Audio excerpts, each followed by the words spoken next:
In conversation with Kate Nicholas. Kate Nicholas is an internationally selling author, TV presenter, and speaker with 30 years' experience as a natural current affairs journalist and magazine editor. Formerly editor-in-chief of PR Week, Kate has written for titles such as The Independent, The Observer, and Business Life, and was a regular commentator on BBC, ITV, Sky, and Channel's 4 news program. She was also global communication chief for the Christian charity World Vision. Kate has worked with words all her life, but it took a cancer diagnosis to turn her into an author. She wrote a best-selling memoir, Sea Change, CRT Christian Biography of the year 2017. Her books include Sea Change, a pioneer guide soul Scribe, a guide to understanding and sharing your soul story, and her latest book, To the Ocean Floor, a second cancer journey and a gateway to a profound connection with God. She has also published a children's novella, Wife of the Winged, proceeds of which go to breast cancer now. She has gone to write and present TV series, Living a Transformed Life on TV channel TBN, and has spoken to groups and at events as far afield as Australia. For more information, please visit our website at www.katenicholas.co.uk. And on today's episode of Auto Interview, it's my utmost pleasure and joy to have on the show today, Kate Nicholas. How are you doing, Kate? Peter, it's great to join you. I'm doing very well. I'm delighted to be with you today. Yeah, it's lovely here, and I'm quite excited really to have you on the show today. Having been following your work for some times now, and having read a snippet of your story and your books as well on Amazon, it's quite lovely actually to have you on Thank today. you. Thanks for coming on. Thank you so much. No, it is a real Yeah, pleasure to be here. Real pleasure to be here. my pleasure. So, Kate, I want to first say that I'm impressed by your large bodies of works, and I would like us to start today's conversation with your striking memoir titled The Ocean Floor, A Second Cancer Journey, and a Gateway to a Profound Connection with God. I'd love to ask you, why did you decide to write this book? It was a very good question. Here is the book in question. This is To the Ocean Ocean Floor, Floor. which came out last year and has just been recorded for Audible. So I've just done an audio book of it. I, it was all about cancer. It all came back because of cancer. I was first diagnosed with breast cancer in 2014, and at that time my prognosis was not good at all. And at the beginning of that journey, I was given a passage from Psalm 118:17. I should add, I'm a lay minister in the church as well. And this passage says, I will not die, but live and declare the works of the Lord. And I thought, that sounds good. I'll hold on to that. And amazingly, I survived, which I'm sure we'll talk about a bit more about later when we come to See Changed. Um, but I dedicated my life to being an author, broadcaster, and speaker, doing this, declaring the works of the Lord, which was going really well until in 2021, after 7 glorious years in remission, a routine mammogram revealed that the cancer had returned with a vengeance. I very quickly started chemotherapy, and within a few days of having my first chemotherapy, I became desperately ill with sepsis. And I was taken into hospital and began to sink in and out of consciousness, at which point I had an extraordinary, profound experience. It felt as if I was sinking beneath the waves.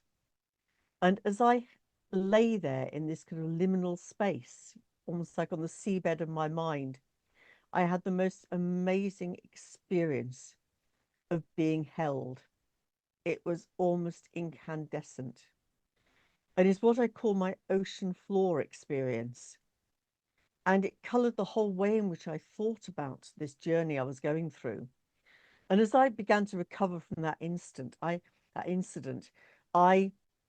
felt almost a profound nostalgia. It seems a strange thing to say when you've gone through something so awful, but I felt almost a nostalgia for that sense of this presence. And I wanted to try and recapture this. And so I began to look at some contemplative, meditative traditions that go right the way back to the dawn of Christianity, to the Apostle Paul, to the Desert Fathers. And these traditions I found really challenging because I'm a raving extrovert. So I love being involved with my community. I love being involved in my church. But I found that what these traditions were focusing on was the idea of meeting God in solitude and silence. And at the time, 2021, COVID was still rife. And actually, I spent a lot of my time during that time in isolation wards. I remember my sister said to me, "You're going to have to take a monk-like approach to this period," which is rather what I found myself doing. But I found myself developing the more introverted side of my personality, which I'd never really explored before. And also, I'm a rationalist. I'm an ex-current affairs journalist. I have a very rational approach to things. I've studied theology, but what this tradition was pointing towards, and I think my own experience, was a kind of experience of God that goes beyond reason. There's a writer called Richard Raw who points to what he calls the two halves of life faith. And he says the early part of your life and faith is about control, it's about seeking to understand everything. But in the second part, it's about being willing to embrace the paradoxes, the uncertainty, and willing to embrace the mystery. And I found that as I did that, it began to change the way that I saw the world. I began to see evidence of God everywhere, in nature and also in hospital wards, in the amazing compassion of the staff who treated me over a 2 year period. And it was really not an easy journey at all, but it was very life affirming at the same time. And Gerald Kelly, one of the reviewers of my book, described it as a powerful account of the richness to be found at the borders of life's experience.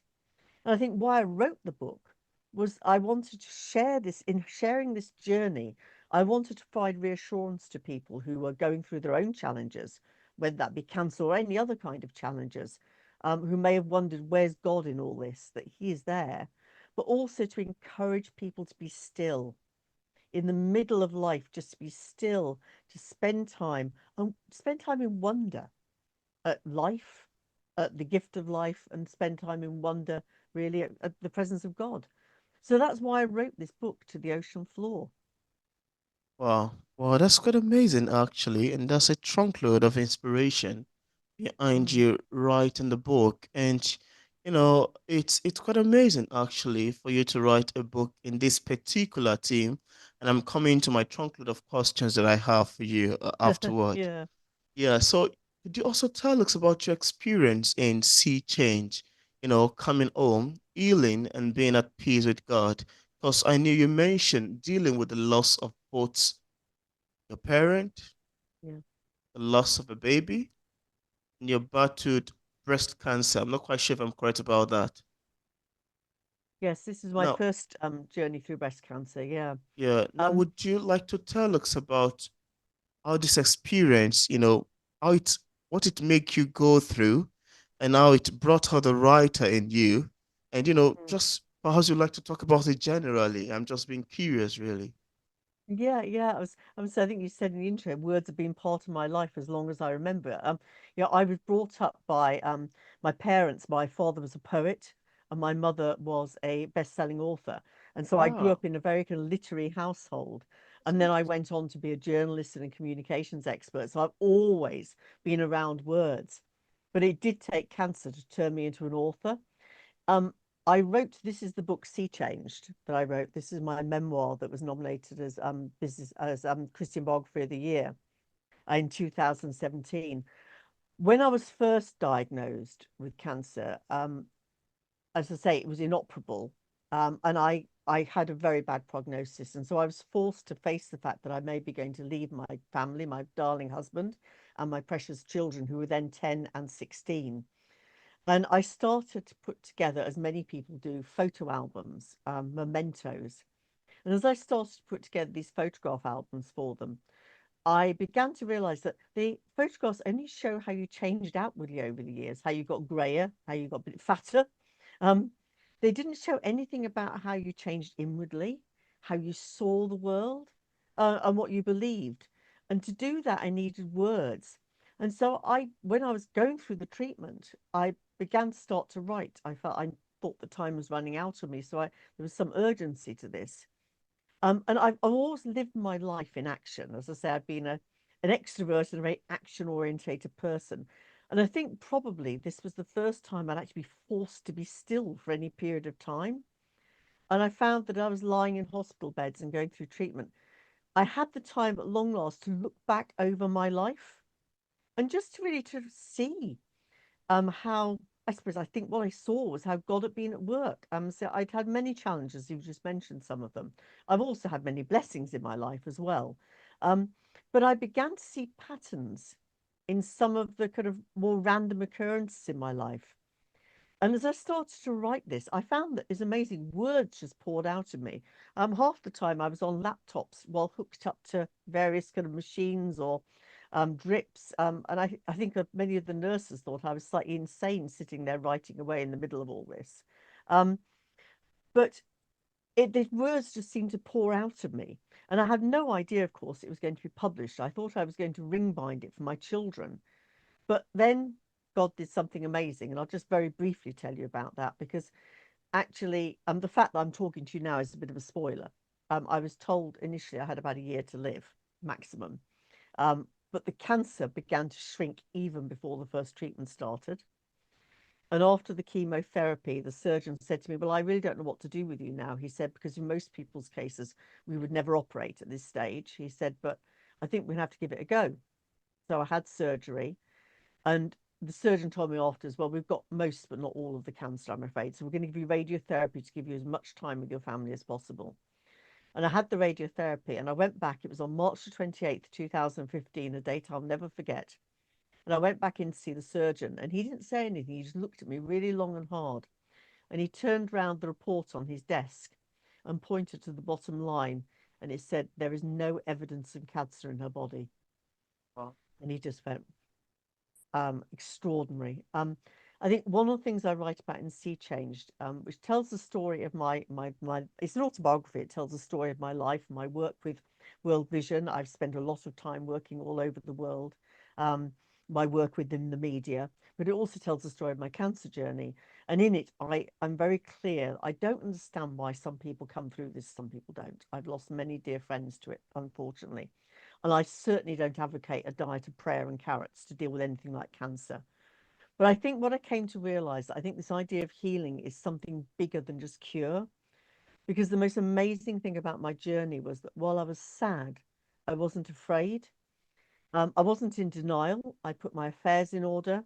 But somehow I was able to hold two realities in my mind at once, one in which I wasn't going to be here, and the other in which I was. And somehow I knew that whichever one happened, it was going to be okay. Um, and when against all odds I survived, I sent this book to a publisher. Yeah. And I had a very unusual experience because most people send books to publishers and have many rejection slips. I had none. The first publisher bought this and made it their book of the year, and it had enormous traction. And I've been so blessed to hear back from so many people who said they found it so inspirational, uplifting, and funny. Say that I think one of the great gifts I've been given is by God is to be able to see humor in life, even in the darkest situations. And so when I survived, I went and started talking all over the world at various literary events, at Christian groups, at various groups. Um, and I started talking in the media as well. And I say I ended up doing a TV show on TBN called Living a Transformed Life, which you mentioned. I went in to be interviewed about Sea Changed, and at the end of it, the presenter said, "I think this is amazing. God's doing something here. I think we've got to give you your own TV show," which I nearly fell off my chair when he said that. I was 55 years old, and women don't get made to be TV presenters at the age of 55. But yeah, so that's the Sea Change. Sea Change, I would say, if I was going to sum it up, it's the story of my unconventional faith journey and my journey of healing. That's what it is. And I think I wrote it for anybody who might wonder where God is in the midst of challenges and might think they've been looking for God in all the wrong places. And I think the story it tells is that the surest path to God isn't always a straight line. Wow, that's quite amazing, actually. That's quite lovely. I enjoy your answers to these questions, really. I want to say thank you for your deep and thought-provoking answers you've been provided so far. Thank you. Thank you. And yeah, in your latest book, that's one titled To the Ocean Floor, you write about your experience of God during your second cancer journey that goes beyond words. That has been a bit of a challenge for an author. And I wanted to ask you, how did you face this? Also, as someone who has had these challenges, what sort of message, or would I say some message of hope, some message of encouragement, or what words generally would you give to people out there who are battling with cancer? Yeah, no, it's something of a paradox, isn't it, to write a book about an experience that goes beyond words. Um, I think it's amazing because I found that when I was very conscious of this challenge and I started writing, and it's amazing the words just seemed to tumble out of me, and they began to arrange themselves in kind of unfamiliar patterns. I thought to give you an idea of this, can I just read you a very small section of the book? Mm. Sure, you Yeah, can. this is from a section from when I'm in the hospital, and it's part of the section where I start talking about this ocean floor experience that explored this journey of discovery, that kind of instigated this journey of discovery. Once my husband leaves and I'm taken from A&E, that's accident and emergency, any last vestiges of fighting spirit leave my body. I'm vaguely aware of being wheeled down the labyrinthine corridors of the hospital to the acute medical unit, where I'm placed in an isolation room. And as the door closes, I once again descend, down through the waters, away from the light, slowly, gently, until my limbs gently settle on the distant ocean floor. Swaddled in the stillness of the deep, enveloped in silence, all conscious thought ebbs away on the tide. I bathe in the stillness, and silence permeates my soul. Lulled by the invisible rhythms of the depths, time loses its meaning. Dreams meld with reality as I rest on the far sea bed, until gradually, in that liminal space, I begin to sense something other, the numinous, a presence vast and uncontained, indefinable but tangible, an encounter with something endless and eternal. And there in the pressing water, and together we wait in the silence, rocked in the arms of the deep. I'll just show you a page from it because you can see here the writing doesn't follow the Sure. normal prose format. And I say my father was a poet, um, and he often used to say that you need a poetry to express the transcendent. And I think I'm not a poet, but I found that prose began to meld with poetry as I described different states of consciousness as I went through this journey. And I think anyone who's writing about faith or an experience that goes beyond our everyday, um, you need to kind of grasp with this idea. How do you describe an experience that defies rationalization? And I think to actually fully write about faith or these kind of experiences, I think you have to let go of these distinctions between prose and poetry and let words find their own way. Um, in a way, I think it's almost, I liken it sometimes to, I started my life at art school and did a lot of painting, and I engaged in abstract art when I was trying to convey something that I couldn't convey by doing realistic painting. I started to do abstract art, and I think it's a similar idea. When you're trying to convey something that goes beyond the realistic everyday, you need to engage with the abstract, and that means allowing words to form different patterns. So yeah, so that's kind of an answer to that in terms of what I would say to people battling with cancer. It's really interesting. A lot of people use that phrase, battling with cancer. And I think it's because it gives us a sense of agency, a sense of control in a situation where, to be frank, it's completely beyond our control. I think we struggle to hold on to that kind of sense. And when I was diagnosed with cancer, I remember going out and buying all sorts. I bought a juicer so I could make lots of juice out of green vegetables and started doing weird and wonderful diets because you want to feel there's something you can do. But I think what my ocean floor experience and the kind of exploration I did of these traditions taught me was this idea of the power of God and the power of surrender to Him. And I found that I reached a place where rather than battling against cancer, I was able to be still and to know that He is God and to pray, Thy will be done, and actually mean it, which is quite a tough thing to do.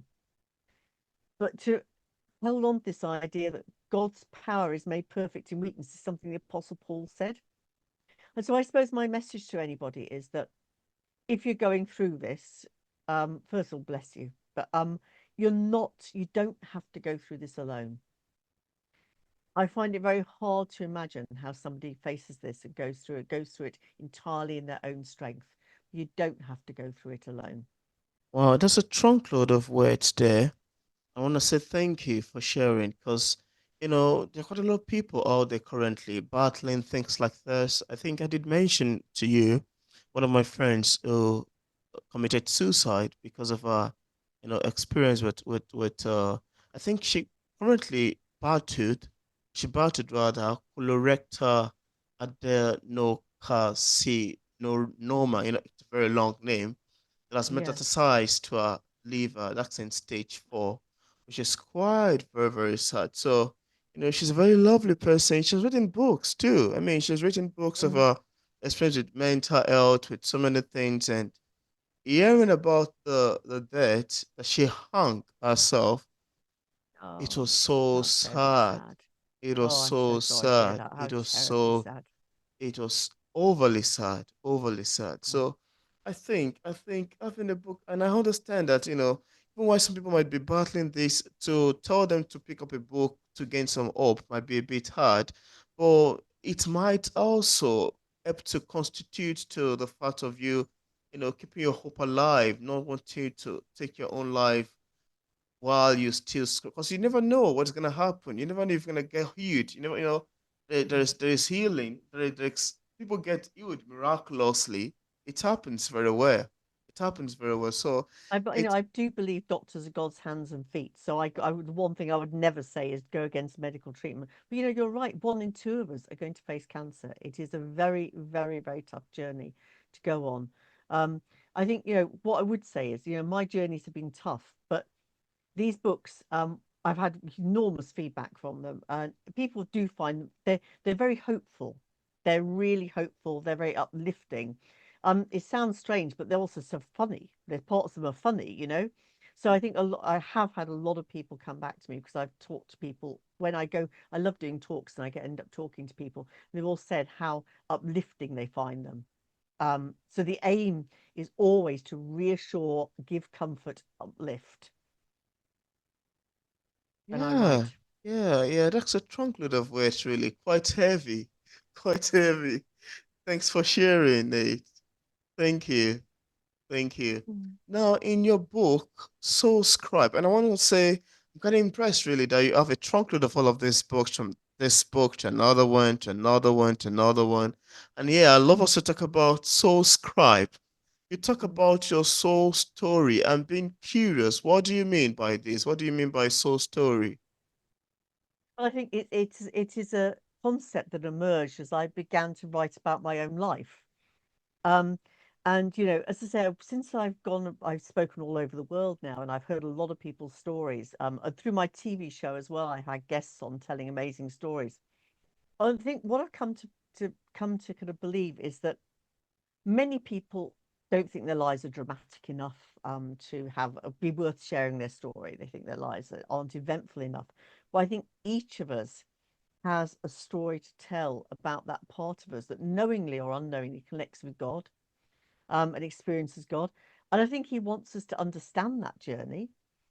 And I think He wants us to share it. And I think He wants us to understand it because when we recognize that there's a pattern to some of the random occurrences in our life. When we begin to recognize His unseen hand guiding our trajectory, life becomes an adventure. It becomes full of meaning and purpose. So, first of all, I wrote the book because I wanted people to understand. I believe people want to understand. God wants people to understand their own story and to see the patterns within their own story, the trajectory of their own story. But I think He also wants us to share it. So, throughout the Bible, we're constantly being told to tell of what God's done. And I think that still applies today. And whether that's your family, especially the next generation, community, church. And so in the book, what I do is, and this is this book, Soul Scribe, um, How to Understand and Share Your Soul Story. In this book, what I do is I draw on scripture, but also developmental psychology as well as my own experience of 30 odd years of being a professional communicator, to take readers through the different stages of their life, to help them to understand their story. And I ask each chapter has a series of questions for reflection, which then build up into a narrative which can be shared with family, with friends, community.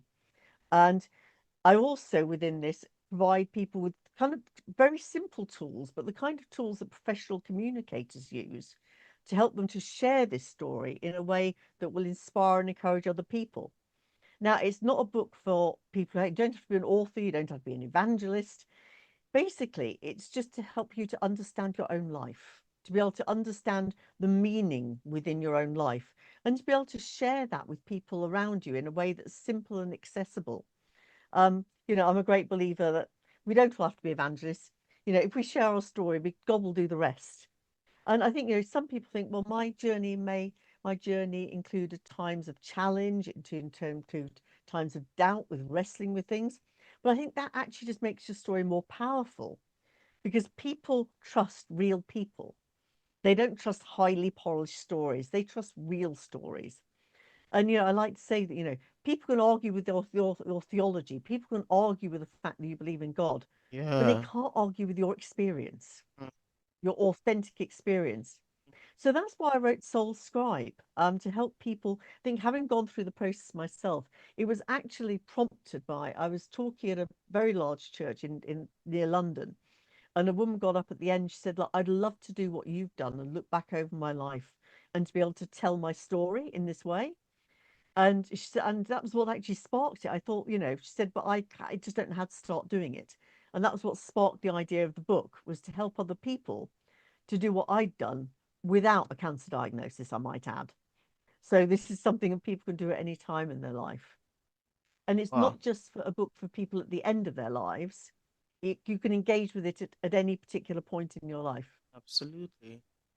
Wow, that's quite amazing, really. Thank you for talking a bit about Soul Scribe. And I love the cover. Please show it to the camera again.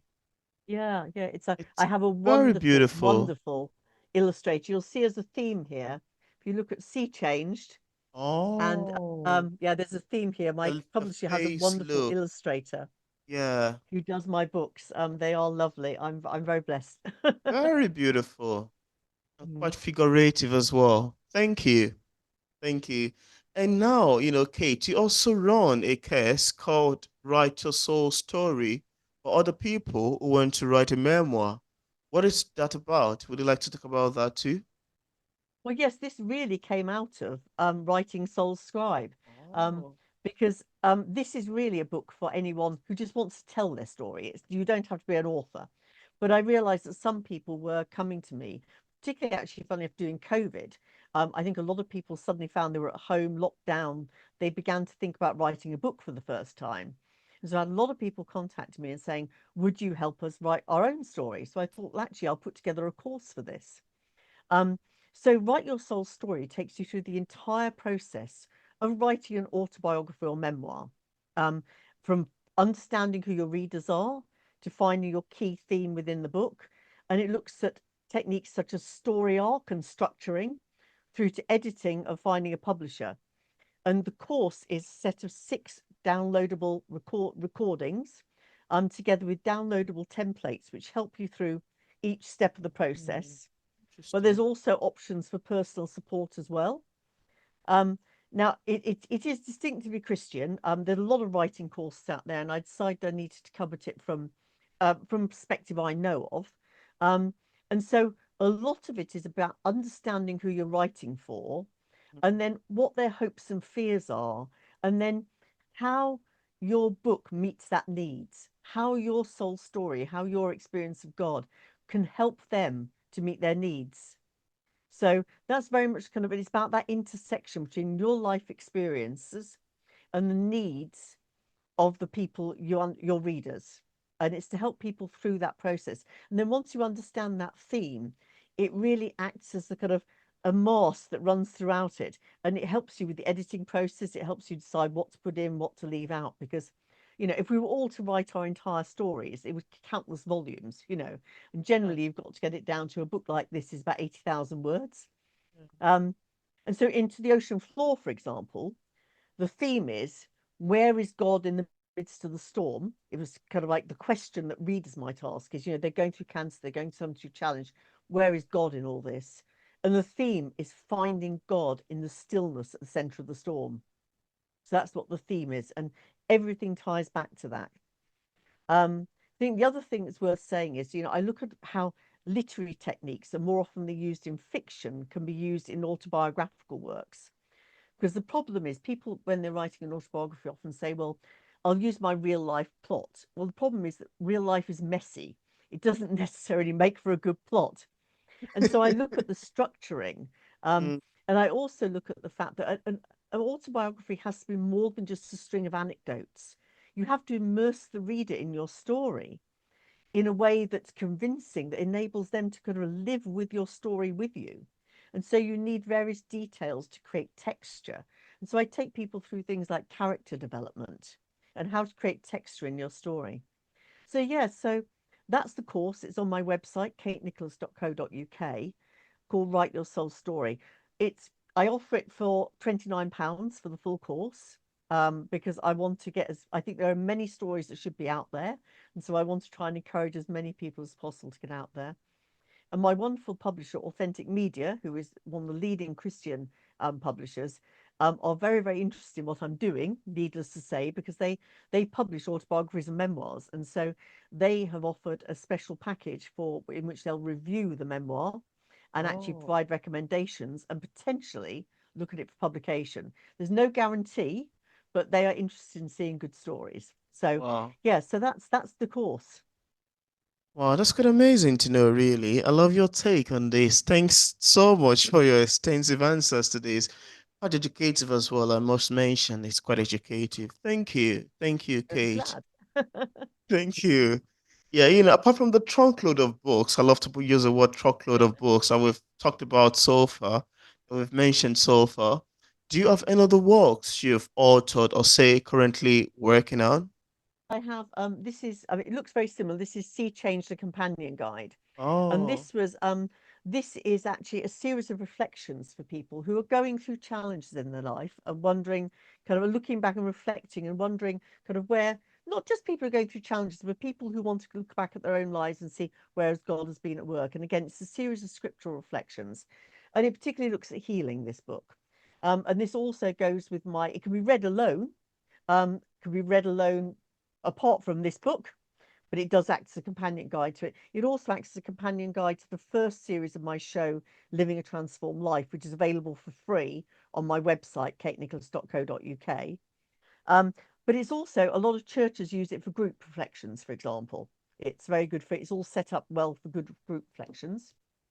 The other one is this one here. This is my only self-published book. I Wife work of through a the traditional Wind. publisher. It's called Wife of the Wind, and Wow. it's the children's novella, which I published. This came about because I used to write. My children at night used to say, "Tell me a story, mummy. Tell me a story," and we had a game where they gave me two words, and I have to make a story out of it. And we did this every night. And their favorite one was when they gave me the word wife and the word wind. And I came up with this novella about this woman who lives alone on a very isolated mountaintop and falls in love with the wind and is taken by the wind around the world. And so this is a children's novella. And I'm currently working on a book, of course. So I'm currently working on a book called Seeking Amazing Grace, following in the footsteps of John Newton, which will be my next book coming out in 2026. And it's about a kind of personal pilgrimage going to all the places that figure in the lives of John Newton, the writer of the hymn Amazing Grace, because I'm a preacher in the church where he wrote the hymn Amazing Grace. So he means a great deal to me, and I'm going around the country, Wow. and I'm meeting people who are still inspired by him today. So that's the book I'm working on at the moment, and that comes out in spring 2026. Seeking Amazing Interesting. Grace. That's actually very interesting. I mean, I'm quite intrigued with all of this amazing and brilliant narration, and particularly to know that your children, grandchildren, right? They're my children. They're my children. No, I had children quite late on. I know. I'm 61. I'm not shy about my age. Having been through Oh, cancer every year, every additional year is a gift. But yeah, my children are now 26 and 20, but they were then 16 and interesting. 10 when I was first diagnosed. Yeah, it's Yeah. quite amazing to know that, they are the one that gave you the title, the wife and the wind, and you, as a Yeah. writer that you are, came up with an idea to write something around that. That sounds like a very tricky assignment, really. You've passed. I also have a book which I must write at some point called The Jelly Worm. They gave me the words jelly and worm, which I came up with something they liked. One day I'll get round to writing that children's book. Oh, goodness. That was quite hilarious and fun, really. Hopefully, I found some children like that who would give me some assignment to do. Dad, please, could you do something around this title? 5,000 words, and you have just 10 days to do it. I'm like, okay. Oh, Oh, that's quite fun to know, really. This is quite children are so amazing. very challenging. Children can be very challenging creatively in a good way. Absolutely, they can Yeah. be. Yeah. This is quite amazing, really, Kate. I really enjoyed this conversation. And before we wrap up, I don't know if there's anything that you would love to share with the viewers about your books that we did not mention or cover in this interview, and you'd love the viewers to know specifically. Well, yeah, I think as I write, a lot of my books are autobiographical. Inevitably, they write about my faith, but I think it's really important to say it's Mm. written in a way that's very accessible and they have very wide appeal. In Waterstones, which is a big chain of bookstores in the UK, for example, they are under the biography section, not the religion section. So they're certainly not Bible bashing. I write in a very accessible way, and I've had readers of no faith, of different faiths who've loved the books. I've spent years as a journalist working in secular media as a current affairs journalist. So I write in a way that interests a broad variety of people. And I think it's anybody who people who like my books are those who are just interested in meaning in life. I'm just trying to see the meaning in life. And I think, again, I would emphasize that although I deal with some like difficult subjects, my books are ultimately immensely hopeful and very inspirational, uplifting. And that's, I think, a really important thing to say. Wow, I love the fact that you mentioned that. Thank you. Thank you for adding that. And now, as a published author, what sort of advice do you offer other writers who are still struggling with writing and publishing a book, especially in the non-fiction genre, writing memoir, etc.? Now, what would you Mm. advise people in this category? Well, I think, first of all, I think, if you just write, say, I think a lot of people suffer from the blank page syndrome. And I think just write anything, write a journal. If you're writing autobiographical work, a journal is invaluable. It's how I wrote a lot of my book, Sea Change, as I went back through my journals. Um, Write short stories, just get writing, get into the zone. Um, and also, don't think you've got to have perfection. I do up to 4 rewrites of any book before it even goes to my publisher. So I always go through and do rewrites, and I get other people to read it. I get people from secular people to read my books, for example, to give me advice. Um, and don't just write when you feel like it. You have discipline. It's a joy, but it's also a job. That's what I found being a published author with a publisher. I have contracts. I have to fulfill my contracts. Don't just write when you feel like it, but find a time and a place and try and dedicate some time each day. Um, I think when it comes to writing autobiographical works in particular, I think it was the writer Stephen King, the horror writer, actually said, "Be willing to kill your darlings." It's very tempting to put everything in, but I think that theme, understanding that theme is critical, and then tying everything back to it. You've got to be able to be objective about your own writing. And if some story doesn't move the plot forward, remember that plot is so important in non-fiction work. Um, you need to be willing to get rid of it. So I wrote a whole section on my husband is of Lithuanian descent. They were Lithuanian refugees to Australia after the war, and I had a whole section about his family and their extraordinary story. And I had to take it out because it didn't actually move the plot of Sea Change forward. However, nothing's wasted. Everything I took out, one day that'll probably become a book. So everything's Oh, wasted. Finally, I would say, be willing. I think you have to go into it with an understanding, if you're looking for a publisher, that writing a book is only the beginning. Whether you're traditional or self-published, you have to get your works known. So there's a lot of work afterwards, doing things like this. Love work I love to do, like doing podcasts with yourself, talking to the media, doing events, Yeah, having a website, doing social media. Um, it's really important as an author to be willing to interact with readers. And I think absolutely. that's a really, really important point. I Yeah. think finally, I've done both self-publishing and publishing, published with the traditional publisher. I think both are great. I do love working with a traditional publisher, because I think it's a real partnership, and I think it's sort of iron sharpening iron. They really help to hone you, and if you're willing to work with them, and you've got the humility to allow them to guide you, you can come out with something really, really, really powerful. Wow. That's quite amazing, actually, and that's a trunk load of hard advice you've got there. I'm hoping that viewers, including myself, would love to utilize it. Now, Kate, just in case we have some viewers who are currently watching this interview, I would love to get a copy of any of your books. On what platform are they available on for purchase? Well, my books are available in Christian bookstores, and worldwide on Amazon sites. Um, they're also, I know in Africa, I know you're based in Lagos at the moment. All my books in Africa are available on takealot.com. And I Yeah, think you're going to share a link link with to that. Yeah. a link with this podcast. You can also find all about my books, my TV shows can be viewed, my courses, including Write a Soul Story. You can find out about all of these on katenicholas.co.uk. Yeah, and again, I think you can be accessed on Google as well because I just Googled the name. Yeah, your information will pop up everything on Google. Yeah, so I left a link in the description part of this interview where interested viewers can get a copy of Kate Nicholas' books directly on Amazon, on our website, on the site for the African audience, and everywhere readers can get a copy. I also left link to our pages for possible followings.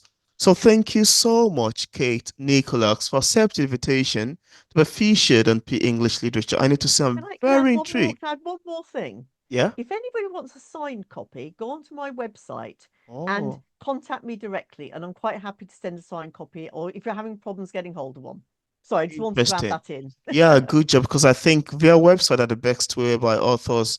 Readers actually can get a signed copy directly from authors. Yeah, so thank you so much, Kate, for coming on the show today. It's quite lovely.